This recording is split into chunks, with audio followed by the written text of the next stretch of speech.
O senhor como pastor, e aí eu quero entrar num assunto um pouco mais polêmico. O senhor tem chamado. Sim. Esse chamado, ele vem de Deus. Sim. Correto? Sim.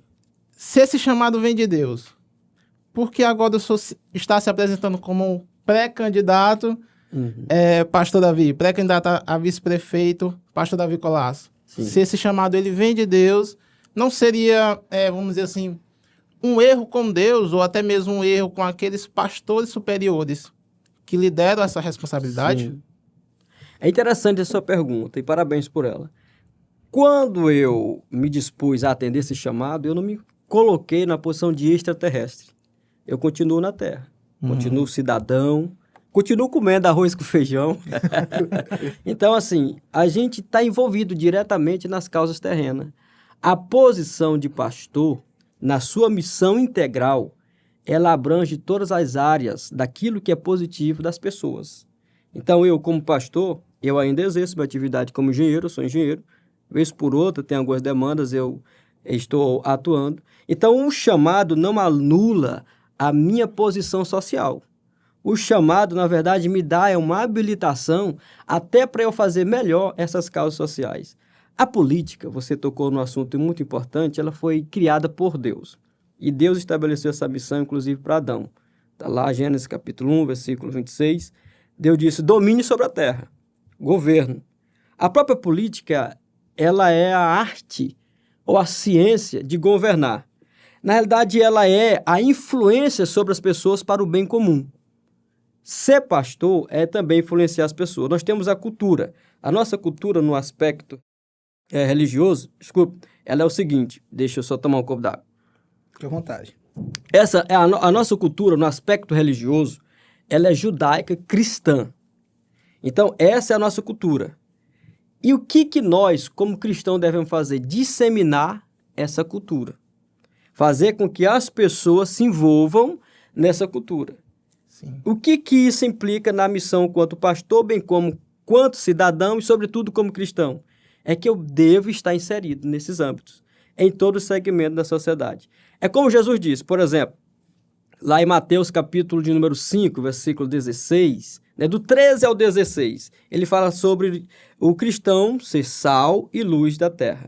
Se o sal não salgar, não tem utilidade nenhuma. Se a luz não ficar em evidência, também não tem utilidade nenhuma. Ele até diz, olha, não se pode colocar uma cidade em cima de um monte e esconder ela. De modo que nenhum cristão ele pode se esconder.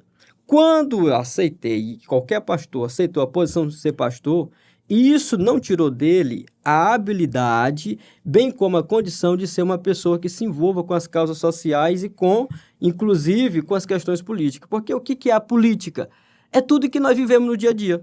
A política está nas faculdades, está no comércio, ela está na infraestrutura, em todas as causas onde tem pessoas, tem política. Ou seja, tem influência, tem governança, tem direção. Portanto, o pastor, ele não pode, de forma alguma, se furtar essa realidade. Não, agora eu sou pastor, eu não posso mais me envolver com outra atividade. A partir do momento que ele faz isso, ele deixou de cumprir a sua missão. Missão que é exatamente de influenciar pessoas. Nós, cristãos, e aqui quando a gente fala de cristão, a gente encerra todo mundo no mesmo nível, seja um diácono, seja um apóstolo, seja um bispo, seja qual a posição que ele tenha dentro do âmbito religioso, quando se fala de cristão, todos estão no mesmo nível. Ou seja, o pastor, ele, no aspecto cristão, ele está no nível, aquele que é porteiro também está no mesmo nível de cristão, ou seja, tudo cerrado no mesmo nível. O que isso quer dizer? Que a missão, quanto cristão, é exatamente de influenciar as pessoas no que diz respeito aos princípios da moralidade, da ética, do compromisso com Deus. Portanto, o pastor não pode se furtar a isso. Logo, aqui concluo, fazendo referência à sua pergunta, eu, como qualquer um outro pastor, deve estar envolvido diretamente nas políticas, justamente considerando que se eu não me envolver, eu estou dizendo que aquelas pessoas que estão envolvidas na política estão fadadas ao inferno. Porque é o seguinte, quem vai falar de Jesus para elas? Ou se elas aceitarem a Jesus, elas têm que sair da política, porque a política não é uma coisa de Deus. Elas, por exemplo, alguém que tem toda uma habilidade na política, já está há bastante tempo envolvido, tem aquele perfil é de liderança e tudo, imagine que ele aceita Jesus. Aí alguém diz, não, agora você tem que sair da política porque é pecado. Só que quando eu olho para a Bíblia, por exemplo, Provérbios, capítulo 22, versículo 2, diz que quando o justo governa, o povo se alegra.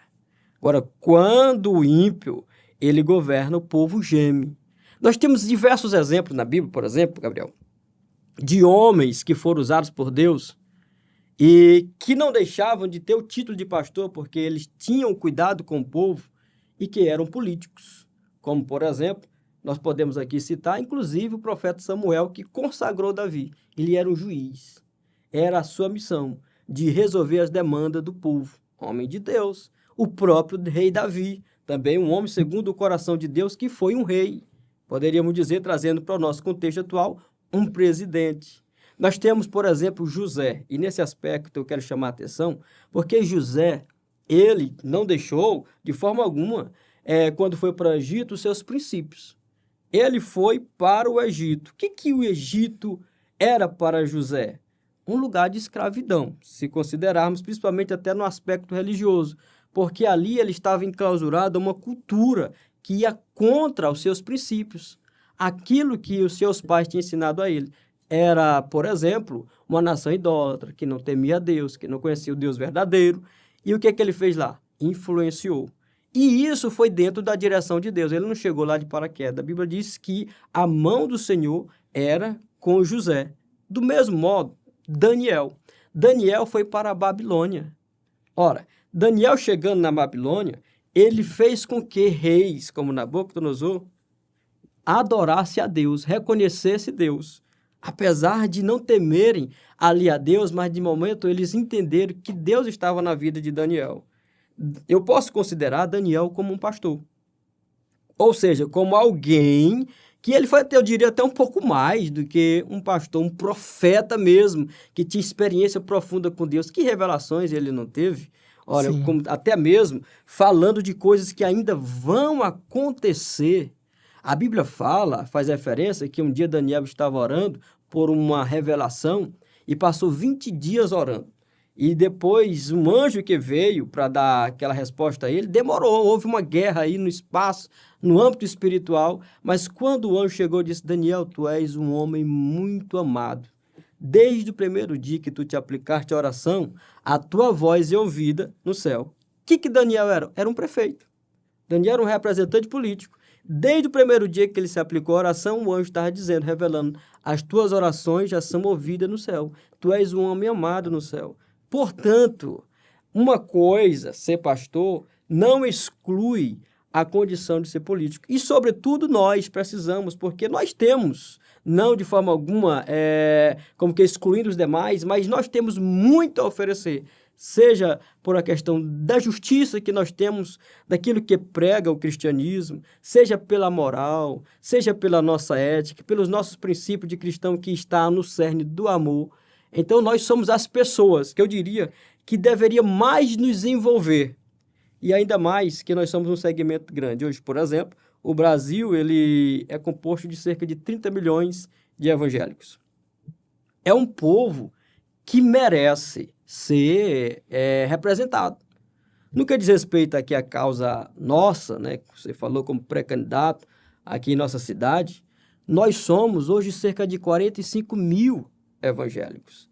Esse povo também tem o direito e merece ser, eu diria, representado por alguém que seja do próprio segmento. Então, isso é oportuno. Por que o pastor Davi? Não é porque eu sou melhor, porque eu sou o mais bonito, olha quem sou eu. A questão é de uma oportunidade. Então, houve a oportunidade. E, sobretudo, eu não diria só a oportunidade, também a necessidade. Porque é o seguinte, hoje as pessoas estão à procura dessa referência. E o que nós vamos levar para esse projeto? Nós vamos levar a questão da ética, nós vamos levar para esse projeto a questão mesmo dos princípios cristãos e, sobretudo, nós não estaremos lá como especificamente, então somente como pastor. Nós estaremos lá como um profissional. Nós estaremos lá, de fato, atendendo a todas as demandas, atendendo a toda a comunidade, na posição, claro, a minha função em Chegando LED e vice-prefeito. Então, lá nós seremos uma voz, uma porta, não só para o segmento evangélico, claro, mas para toda a comunidade, para todo Timon, desde aqui a questão urbana, quanto também rural. E o que isso pode favorecer? Pode favorecer exatamente uma representatividade, como, por exemplo, os senhores são evangélicos. Você vai dizer, rapaz, Sim. eu tenho alguém lá. Isso nos enche, ou seja, isso nos faz cada vez mais nos tornar valorizado, eu diria até respeitado, portanto é oportuno. Por fim, que faz a hora que eu digo que vou concluir, né? Fique à vontade. É importante, não só um pastor, mas todo cristão, qualquer pessoa deve se envolver. E nós precisamos fazer isso. Eu vou acrescentar só um pouquinho, por exemplo, Alexandre.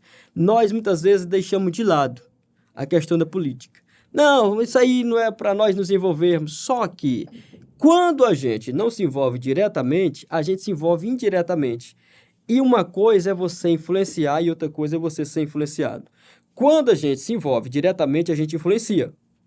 A gente posiciona, a gente coloca nossas ideias, a gente coloca os nossos posicionamentos. Quando a gente não se envolve diretamente, nós somos influenciados. E isso é perigoso. Por qual razão? Por exemplo, a China. A China se deixou levar, de modo que os nossos irmãos cristãos lá não têm a liberdade que nós temos aqui. Não, deixa isso não é causa nossa. Por exemplo, vamos pegar outro país aqui, Cuba, bem aqui pertinho, próximo dos Estados Unidos, a nação mais cristã, que eu diria, do mundo, né? E ainda nesse aspecto desse viés evangélico. Mas eles preferiram deixar isso para as outras pessoas. Se nós não tivermos lá alguém que defenda a nossa causa, nós nos tornaremos hoje como o Canadá, onde tem textos da Bíblia que não pode ser pregado, nação dita democrática, como é de fato. Então, assim, se nós não nos envolvermos, eu observo pela história, é só um raciocínio que você pode fazer, se nós não nos envolvermos com nossos representantes, é muito difícil alguém que é de outro segmento ou que sequer tem preocupação com o que a gente prega, com o que a gente almeja, e somos um povo até, um contingente razoável, o povo cristão, o povo evangélico, eu diria. Então, é muito difícil uma pessoa que não é do nosso segmento, não que eles não devam ser representados, ele querer lutar pelas nossas causas. É muito difícil. Então, é preciso nós termos alguém que possa. É claro que todos devem ter a sua representatividade, todos devem apresentar ali as suas propostas, mas como todos devem, por que não nós? Isso é verdade. Então, precisamos estar envolvidos. Sim.